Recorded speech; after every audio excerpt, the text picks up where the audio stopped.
Hello guys! Hello para to sa lahat ng Sagittarius. Sagittarius, alamin natin kung anong messages, vibration, gabay energy para sa lahat. This is general reading, so pwede kang makaresonate. Gamitin mo ang iyong intuition sa panunood. Okay, first card natin, it is safe for you to receive and visualize abundance in all forms.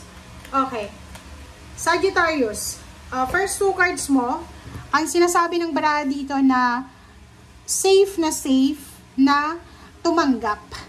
You are safe to receive. Okay, hindi lang yung puro kabigay. Kailangan mo rin ng tulong, 'di ba? Kailangan tumanggap ka rin ng tulong. Literal to sa mga generous na tao, mga breadwinner or generous na tao. Kung kailangan nyo ng tulong, humingi kayo ng tulong, hindi lang yung puro bigay ka ng bigay. Kasi alam mo yung rule ng balance ng finances or rule ng balance ng abundance and prosperity. Dapat, pag tumutulong ka, pag nagbibigay ka, dapat may natatanggap ka rin. 'Di ba?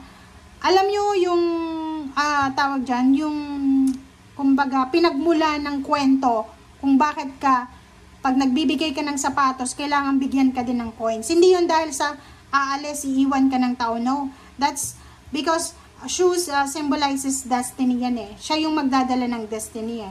Dapat balance eh.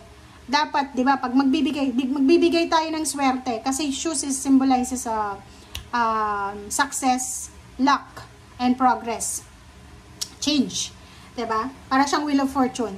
So, pag magbibigay tayo ng sapatos, kailangan may makuha din tayo. Kasi hindi mo dapat ibigay lahat ng swerte sa taong pagbibigyan mo. Dapat meron ka din. Okay? Ganon nagsimula. Hindi sa dahil sa iiwanan ka niya. No. Because of balance. Kailangan may matanggap ka. Diba? Sa panahon, nung unang panahon, ganon yun. Diba? Pag bibisita ka sa bahay, ng may bahay, dapat may dala ka. Kasi pakakainin ka din nila pagdating mo. Diba? Parang ganon yun. Okay? So, it is safe for you to receive, Sagittarius.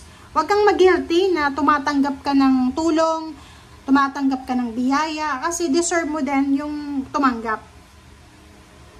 Okay, next is visualize abundance in all forms. So, dito sinasabi ng baraha sa'yo, Sagittarius, na ikaw daw ay binigyan ng Panginoon ng spiritual power na para makuha mo lahat ng gusto mo through visualization. I-try mo kaya yan, 'di ba?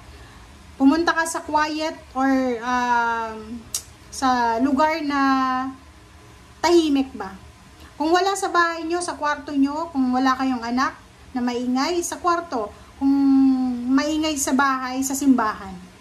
Pumikit ka sa likod ng sa likod sa pinaka dulo sa hindi maingay na lugar pag walang misa. Pumikit ka, mag-pray ka kay Mama Mary, kay Papa Jesus, mag-pray ka, hingin mo lahat yung assistance and protection.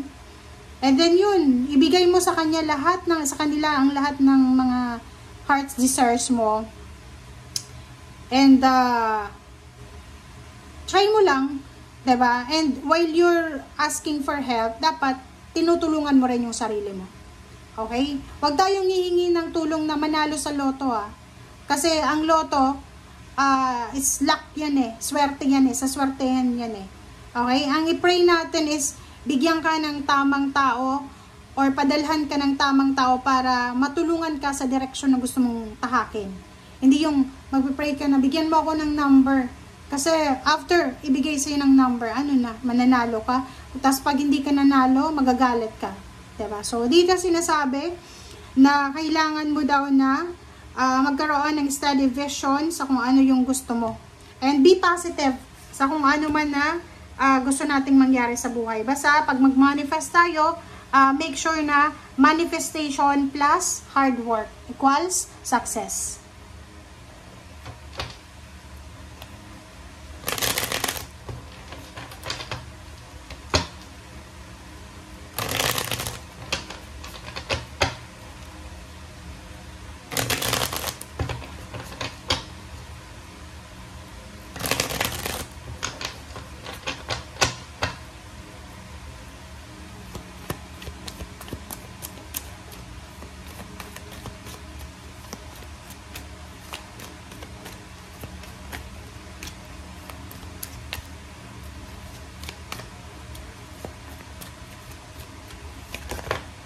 Okay?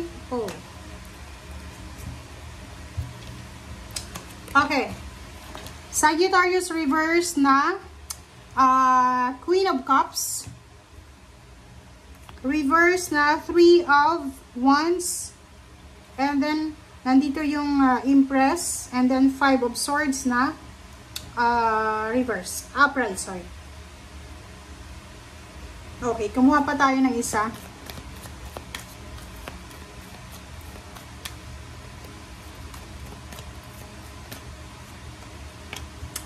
Okay, Judgment. Okay, guys. Meron dito sa inyo na Sagittarius na siguro sobrang nahihirapan, natatagalan ka sa paghihintay. It's either naghihintay ka ng salary increase, higher position, or ng pagbabago sa iyong financial. Pero natatagalan ka parang impatient ka na. Itong Two of Wands na to, yung feeling mo wala ng option. Yung parang alam mo yon na hirap ka na sa paghihintay. And hindi ka matahimik balisa. Pa-comment sa comment section, ito ba yung energy mo sa ngayon? Balisa ka kasi yung hinihintay mo ang tagal-tagal. Tapos feeling hopeless and lonely ka na, or feeling helpless, hopeless, stagnant. Sinasabi ng baraha sa'yo dito na wag mo yang isusuko. Wag mo yang isusuko kung ano man yung hinihintay mo. Sinasabi ng baraha, pwede kang lumabas dyan sa kinalalagyan mo, pwede kang umalis kung alam mo na hindi na para sa'yo, or parang feeling mo hindi na maganda, hindi na healthy. But make sure na hanapin natin yung solusyon. Hanapin natin yung solusyon kasi yun yung dapat mong gawin sa ngayon. Ang number 3 na to na Empress, sinasabi na everyday is a blessing. Everyday pwede kang magsimula. Everyday pwede kang magpahinga, tumigil. Everyday pwede kang bumalik ulit. So, bakit ka nag-aalala? Bakit ka nang-inip? 'Di ba? So, sinasabi ng baraha sa'yo, diba, na kailangan mong maging free dyan sa fear mo. May kinakatakutan ka kasi. Natatakot ka sa kung ano yung pwedeng mangyari sa'yo sa kinabukasan. Which is, hindi tayo dapat matakot. Kasi wala tayong, hindi nga natin alam kung hanggang kailan tayo, di ba? So, bakit ka matatakot sa future? Yung iba, di ba? Kailangan ganito sa future. No. Dapat mag-focus ka sa kasalukuyan. Di ba?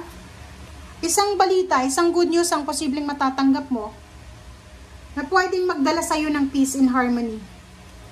Isang balita na pwedeng matatanggap mo, na pwedeng maging rason para mag-travel ka. So, nakikita ko sa'yo dito, isang desisyon ang gagawin mo. Is either magta-travel ka, pauwi sa Pilipinas kung OFW, or maybe yung iba pauwi sa probinsya, or pwedeng yung iba, pagod na sila sa trabaho, nakapag-desisyon silang magpahinga, or yung iba din sa kanila, pwedeng pagod na sa Pilipinas, the other way around. Siguro hindi na sila, like for example, kung may hinihintay ka sa Pilipinas na trabaho, like yun, teacher, nagpaparanking ka, tas ang tagal, engineer, or kano man, trabaho, or hinihintay mo, pero hindi mo, ang tagal-tagal. So, pwedeng yung decision mo dito is, pumunta ka ng ibang bansa. Pwedeng isa yun sa mga decision na gagawin mo, is yung makakapag-decision ka na makipagsapalaran, mag-take ng risk sa ibang bansa. Kasi parang feeling mo dito, hindi ka swerte sa lugar na yan Parang feeling mo, ay, ang hirap dito bumangon, ang hirap ayusin yung buhay, parang ganon. So, eto, na Ten of Pentacles, sinasabi ng Ten of Pentacles sa'yo na may paparating sa'yong swerte. May paparating sa'yong financial balance and prosperity. Ang problema lang is, hindi pa natin alam kung saan ito. Kung saan ito. Kaya nga, sinasabi ng baraha sa'yo dito na, kung ano yung gusto mong gawin, i-manifest mo, i-visualize mo na sa ngayon. Kasi, darating talaga siya sa hindi mo inaasang pagkakataon. Pero kung, parang ganun lang yun sa mga tao. Pag hindi tayo humingi ng tulong, walang tutulong sa atin. Pag palagi tayong nagsasacrifice, na nagsasuffer alone, hindi ka nag-aas ng help sa family mo, magsasuffer ka talaga, magkakaroon ka ng anxiety, depression, or anything. So, much better, safe na safe to receive help. Diba? So, ask help, ask assistance, ask protection. Okay? Thank you guys. Bye!